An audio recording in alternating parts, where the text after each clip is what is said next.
Thank you for staying with us. You're watching TVC Breakfast, and African history may not be complete without talking about some committed individuals who dedicated their lives to advocating for the development of the continent.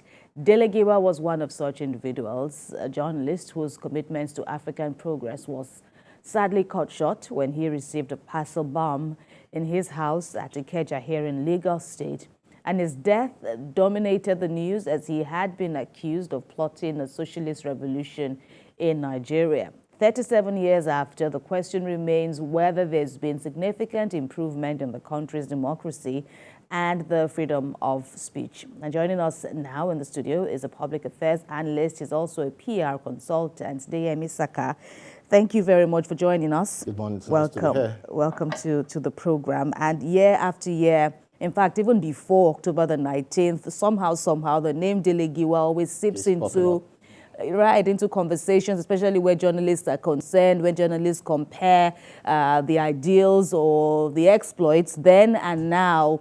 But on a day like this, 37 years after the untimely death of Dele Giwa, what runs through your mind? Well, there's a popular televangelist which I follow. Oftentimes I disagree with his positions on national issues. But there was a time I'm probably a faithful believer in what he says, or his program, his telecast. And there was an edition. That's Tunde Bakare. Right. It says nothing can be hidden except only what God's hide. And he said at any point in time the truth shall be revealed. And one of the instances he mentioned was Dele Giwa's death. There's just a matter of time we will know who killed Dele Giwa. I remember then in 1986 when the news broke, my mom came to the living room. It was an emotional wreck. You will probably imagine Dele Giwa was a relative. That was how emotional Nigerians were about his death. And growing up, we all ran with the story that Dele Giwa died from injuries sustained because of an explosion coming from a parcel bomb. I ran with that as well. But when I started digging up and reading, because I started as a journalist, freelance journalist, before I became a PR consultant, public affairs analyst, I stumbled on some things that doesn't add up. And I'm not trying to come here to tell Nigerians that they don't know what they've been saying for over the years, but I'm bold to say that Dele Giwa did not die from a parcel bomb. He died from an explosion. Nobody can dispute that. That is not for any debate. But Dele Giwa did not die from explosion from a parcel bomb. And the facts are there. You probably will, yes, thank God there was an eyewitness. And the eyewitness account of what happened is consistent with letter bomb crisis or incidents. So the letter bomb narrative came from the eyewitness account. There was no investigation, there was no forensic analysis that puts it to Nigerians that Dele Giwa died from letter bomb or receiving letter bomb. There was an account that the letter was brought in by his son, Billy. So that means that was given to the son. Was given to the son. To deliver to the dad. To the dad. That will put the records. Yeah. Right. But it's like this. That one has ruled out that the letter is motion sensory. If there was a bomb in it, moving the package and they probably will not detonate. And the eyewitness account stated that when Dele Giwa, unquote, received the package, he leaned back. He said, this must be from the president. He held it with his left hand and tore it, and there was an explosion. Typical of what will happen in the letter bomb. But I want Nigerians to please receive this with an open mind. There is no victim of letter bomb that his hands are spared. And if you probably want to dig up the photos of, Dele Giwa's residence after the explosion, you see that the explosion had this combustive energy that was strong enough to mangle the burglary proof. From the eyewitness accounts, it blew up the mahogany table in front of them. And you ask yourself, what happened to the first part of the body that's the detonator or that triggered the explosion? If probably it's gory, we can't give it to the public to see. But if you dig up Dele Giwa's photo, you probably see that his right hand, which happens to be the hand that tore the package, is intact. There's a South African Reverend Michael Lapsley, one of the few survivors of parcel bomb. If you check his images on the internet, you find that he has prosthetic arms, consistent with injuries from letter bomb or what you could call parcel bomb. The arms are not there. It's using prosthetic arm. He lost an eye. So it's the painful thing for me, and the only regret I have here is someone like Chief Late Gani Fahimi is no more.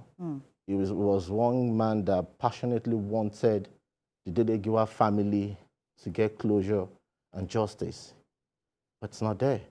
And if Nigerians could wake up, or we all agreed that Dele Giwa died from a parcel bomb, but what we're seeing right now is inconsistent with explosion from parcel bomb or letter bomb. I think there's a need for us to either call the eyewitness, we call him to help us with a better recollection, or maybe he missed something to help Nigerians, to help Dele Giwa family to get closure. Right. And as we're saying this... But what aided you? So sorry, please hold that thought. You will definitely, we have time, so to speak. But on this theory that you bring, it's well, when you look, and you've said so, that when you look at what several other persons are saying, this is like a lone voice, so to speak, in well, I call it the wilderness. This is an interesting theory because it is new, so to speak. Though I saw that, you know, about a year ago, you also spoke about this. You alluded to this theory that if indeed it was a parcel bomb, then why was his hand intact as against the lower part of his body that was largely mangled from that? But this, I reckon that, you know, science would aid your theory or your belief, and I want you to, you know, tell Nigerians, tell the world indeed, how you got to arrive at this. What evidence? What evidence? No, really, did you even get? Before we get to your motive, what evidence did you use to back up your claims? Yeah, it's simple. I have a science background. I studied. I was at some point in University of Agriculture, Abeokuta, studying mathematical sciences. I did a bit of physics in secondary school. And we're told in science that you should base things with facts, you should question things before you come up with a theory. And it's before doing this, I probably will not lie to you. I've interacted with some key figures that have been either accused of being involved in Dele Giwa's death or murder, if you want to put it that way. And I grew up with this sentiment. I heard this side of the story, and it brought, okay, fine, go on a research. And I can speak to you authoritatively that being inconsistency with victims or survivor or incident that has to do with parcel bomb, letter bomb, there is a massive injury or death resulting from, because injuries to the arms, hands, face, and chest. And that is lacking in Dele Giwa's corpse, if you probably check it out, dig it up. The Dele Giwa case is not consistent with what science has proven about parcel bomb or letter bomb. Could it be where he held a parcel bomb? Maybe it could be a front or a back, because when they said it was given to him, it's swollen. It has a swollen, you know, it was a shape. swollen parcel, exactly, right? You know, as against what would contain ordinary letter. Right. So, and then with a seal that showed that, oh, this must have come from the president. And the eyewitness said that he was sitting just like you're sitting on the other side, and because of the mahogany table and the thickness of it, you know, did not deflected it. But then he lost his hearing for at least a couple of, about 5 years or thereabout. So have you tried, could it be that the way he held the letter, because those who have survived letter bomb, or those who have been killed via that medium, could it be that the way they held it was separate? Maybe it tore it from below, or the way it was, you know, I'm just thinking. But let's say I'm happy, and if you probably, I'm sticking this, and what made me go this route was sticking to the consistent testimony of the eyewitness. He said he held it up, he tore it from the top, from left to the right. Okay. If people as we speak can probably do themselves a favor, dig up the photo of Dele Giwa's residence after the explosion. You saw that, you will probably find out that the burglary proof was extended and there was a crack on the wall, on the base of the burglary proof. Now, it's commonsensical. If that explosion has such impact to affect things some few meters away, what would happen to the hand that held the package? You probably hold your phone, it explodes. We know what happens to the palm. There's something we call firecracker, we popularly call banger. It goes off in your hand. You know what happens to your palm. Now, imagine an explosion of such magnitude. If you want to believe it bypassed his body and probably fell on his lap, but the hand that held it, the impact, the hands will not survive. The force contact. The force contact, because in consistency. But one of the hands was mutilated. No. The two hands. The two hands were. If you probably go up, you probably will see it. No, but your report, expressly stated the right hand or one hand. Yeah, the right hand that tore the letter was by his side, and the only thing you probably will see on Dele Giwa's face is a patch on the cheek. Okay, so you say his face was also spared from major impact. For major impact, and based on the fact that the man said he raised it up. I'm not coming up with this analysis. He said he raised it up based on the eyewitness account and that was why Nigerians ran with the suspicion or the guilt verdict of the government of the day. If I want to blame the government of the day, of General Ibrahim Babangida for anything, was not fishing out his killers, which I'll blame successive governments as well. But if for that, Nigerians should please start asking questions, and probably we need to call the eyewitness to please sit back and just tell Nigerians maybe he missed a thing or two.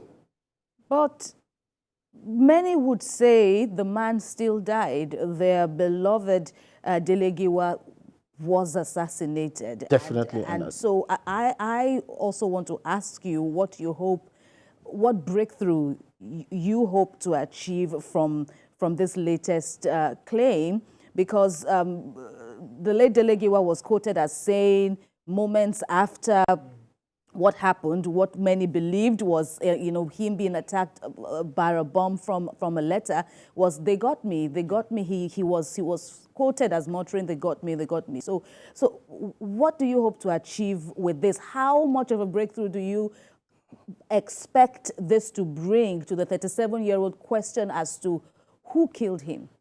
Well, I'm probably hopeful. Nigerians will probably start asking more questions. I probably think if Nigeria sees this and accepts this as an opening, this is an opening that will help the Dele Giwa family to get closure and justice. But then there's also another question about so if he didn't die from a letter bomb, how then did he die? No, I said that from the set go that he died from an explosion. Okay. Medical terms will say he died from exagination, excessive loss of blood. So his limbs, because from what we read, from what we saw, images there, we can't share it public. His limbs were blown off, and it's a sad one for me as a Nigerian. But there's this thing I want to call, with all sense of decency and respect to good journalists. There's this thing I call Dele Giwa enterprise. There are a lot of journalists hide under that Dele Giwa's death, like, okay, I want this, I'm being oppressed, there's freedom of them, I'm being stifled, the press is being stifled. I'm not saying it doesn't exist. I'm saying there's this ongoing enterprise as well that we always want to keep this conversation going to make us believe that the government of the day, as of that time, killed Dele Giwa. And let me use this to jump into what probably would say my motive. Sometime last year, after this conversation, I was able to speak with General Tunde Togun.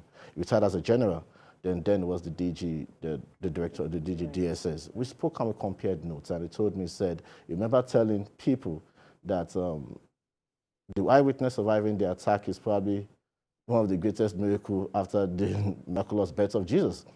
I'm not going to lie, I have a relationship with General Babangida at some point, and I remember asking him this question before I probably went researching, and I saw the pain in a man, feeling like, okay, and it was stunned for a while. And a few months, last year, after the sad incident, we sat down, and I could see the bits of relief and excitement in at least somebody out there is giving me the benefit of the doubt. Not necessarily saying it wants to exonerate me. But if Nigerians or people want to allude or believe this is an attempt to exonerate him, and if the facts on ground I've said is consistent with what I've said, because you probably want to dig up O.J. Simpson case, where he was in court, his lawyer came up and brought the gloves and said he should wear it, the gloves didn't fit. It should be acquitted. And he said if the glove doesn't fit, it should be acquitted. Whether we like it or not, General Babangida is also a man that has wife and kids. Right, but then grandchildren. if he was, because some of the questions people ask, if he was at the end of affairs then, and why didn't he constitute an investigative panel to look into this issue so that at the time when he was at the end of affairs, they would have put paid to insinuations and all of that. Remember, it wasn't only Dele Giwa that has been killed, politically assassinated. Yes, right. We've got Bola Ige, we've got Kudrat Abiola, and etc. And it's very difficult to even say this was the person responsible. So if you were at the end of affair, what did you do to ensure that the truth was laid bare? And I think I'll probably say two things, and I said it earlier too, that was the only one thing I'll blame the government for not doing was not fishing out his killers. But I also want to say this.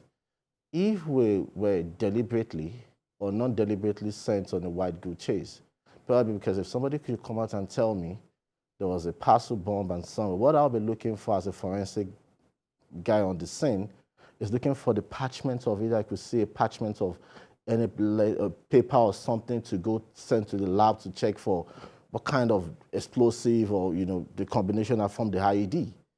And if that wasn't there, and if you probably would expect them we're going down a wrong route.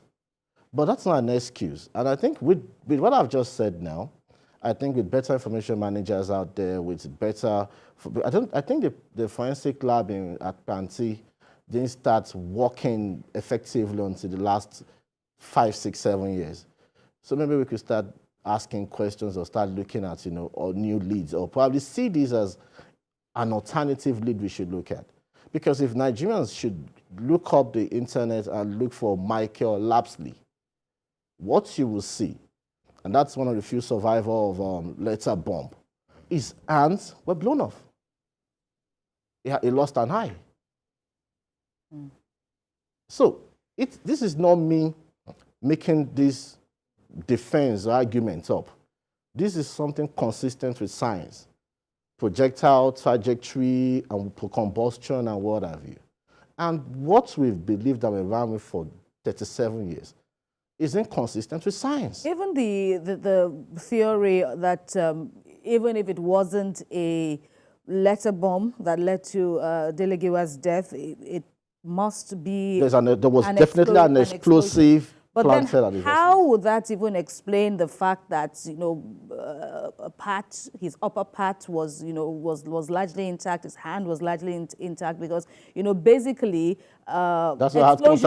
explosions are fatal either way. The corpses, are not whole, either way. But, even at that, I'm just saying that how would that even explain the fact that his arm was, his hand was intact?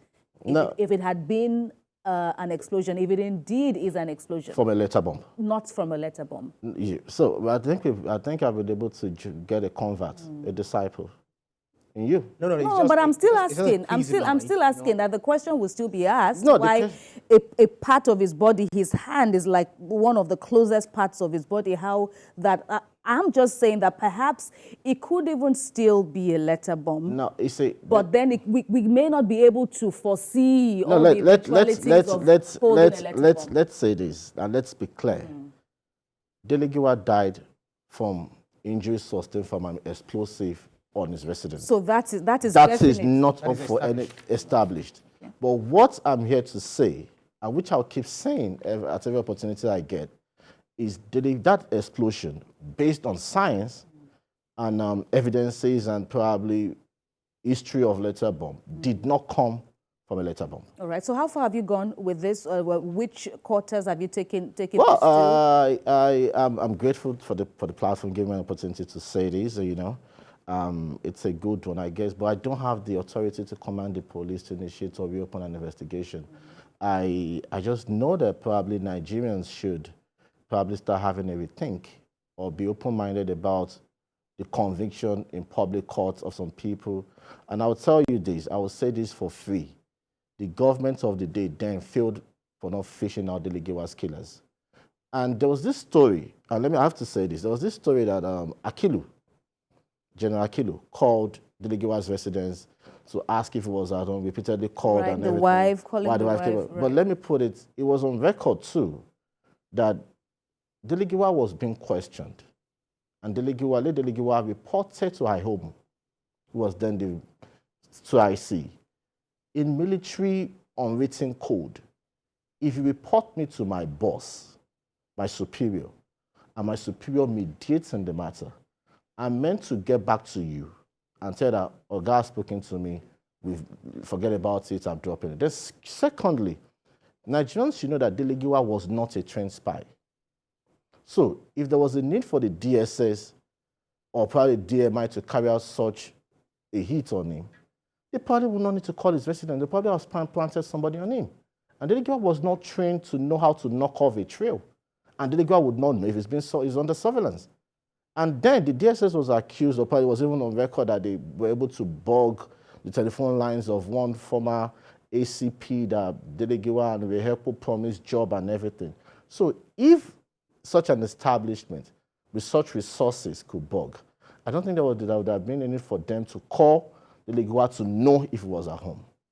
There are too many questions, begging for answers. But then, is it possible that because the family on one side might be thinking, we'll need to put a closure to this matter, and another will feel, well, the deed has been done. Why don't you allow the late man to rest? So, is it possible that forensic experts or those who are meant to, dig deep into some of the questions you've been quizzing about, to exhume the body? Is it possible to? I'm not sure whether that's... no, it's possible. It's possible. In terms of a cold trail, we could. If we have the resources, we could do that, but I doubt if that's possible. But for me, I think 2-3 things are begging here. At least I'm pleading as well to the eyewitness to please come forward if you can just come with a better recollection. Maybe there was something in Mr. that can probably help Nigerians, driving us closer to the truth. I also want Nigerians to just be open-minded. If, and I'll say this, if anybody sees an attempt to exonerate IBB because of personal relationship with him, I'm not responsible for what you believe, but I'm responsible for sticking with the truth and what the truth tends to achieve. What you believe. What I believe. And I would say this, like I said, this is an old man with children and grandchildren. We've done something for 37 years. His grandchildren one day will get on the internet and probably see their father being accused of killing somebody. And now this fact on ground is inconsistent with the guilty verdict we've passed on this man.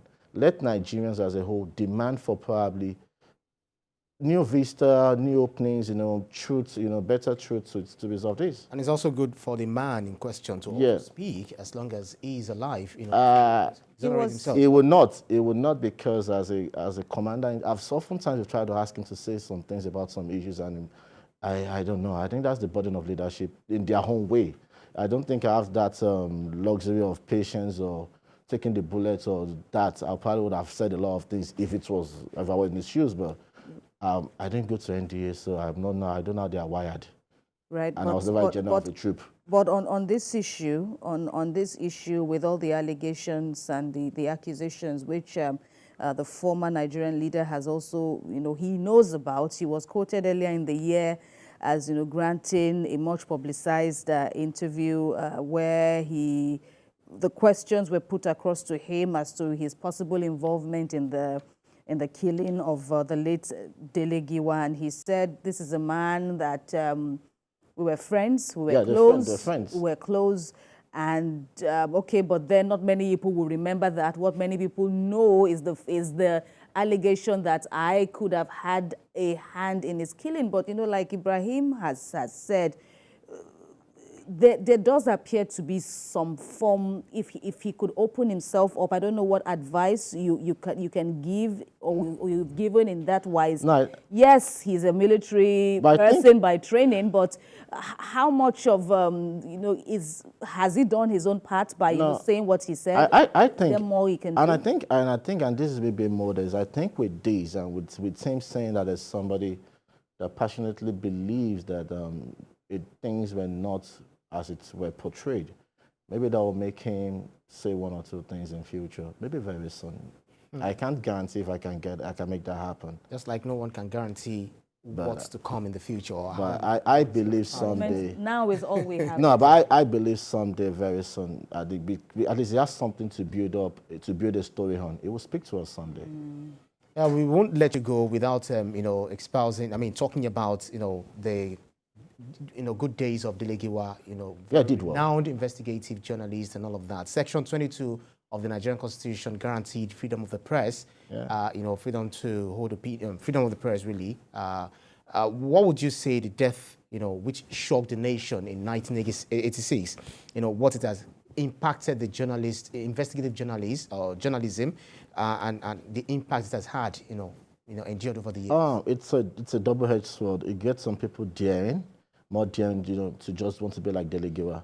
And it made a lot of people turn out to be chicken or cowards. So it's we gained some, we lost some. But in whole, our press has evolved, journalism has evolved. And the beauty of it is we have a lot of accidental journalists, if I can use that word. With a smartphone and a data bundle, you probably could pick up a story and nobody can censor it. It's up there, it's out there in the public. It's not for you to defend it or build on it and flesh it, like we say in the media. So it's out there. The space is not as toxic or restrained like it was way back, because now have political actors and leaders now heavily investing in media. So I don't necessarily need to come at you with the instruments of the state. I just need to just prevail on my colleague or my former colleague or a friend. Please, tell your media outfit to please tone down everything. So it makes it's a bit safer for journalists now than.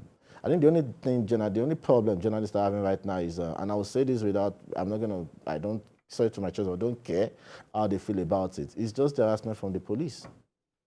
Those guys, I don't know, they need to train, and we train them how to interact with the public, with the civil populace, and especially the press. They get agitated for no reason when they just say the tag press. And through the eyes of a journalist, of course, you have a journalistic background, and when you look at the essence of Dele Giwa, what fascinates me, what fascinates me is the fact that this is a man who earned his name, died at the age of 39. Yeah. He earned his name, speaking truth to power.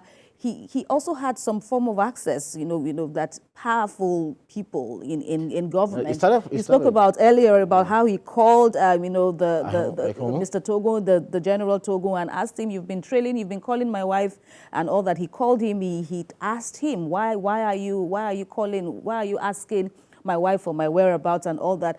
The IBB is also quoted as saying that they were friends and all that. Yet that didn't stop him. I mean, Mr. Giwa, from being killed, from being targeted, from being killed. Even though he spoke truth to power constantly, and he always put government on their toes, there was a reason for him to be silenced. But now, years after, the name, still rings strong, and he can't be silenced even in death. No, it can't be silenced in death. And I must say this: Dele Giwa was a powerful dresser. It was a fine man, and it was a great loss to the society. It took a lot on our values, and the glamour could have sustained in journalism.